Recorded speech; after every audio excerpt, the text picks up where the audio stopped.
In this quick video, I will show you how to send USDT from Coinbase Pro to Binance step by step. So the first step is you go to pro.coinbase.com, then log in. Once you have logged in, go to the Portfolio tab, click Withdraw, and then choose USDT.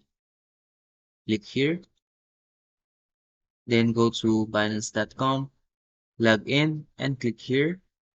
Click the wallet, and you can choose Fiat and Spot wallet or Funding wallet.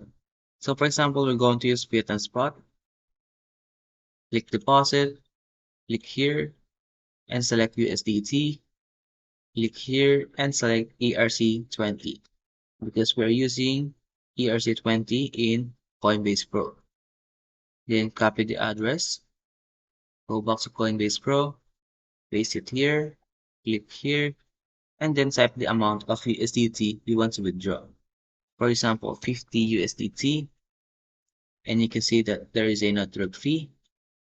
Then after you type down the amount of USDT you want to withdraw, click the withdrawal button and wait for the transaction to be completed.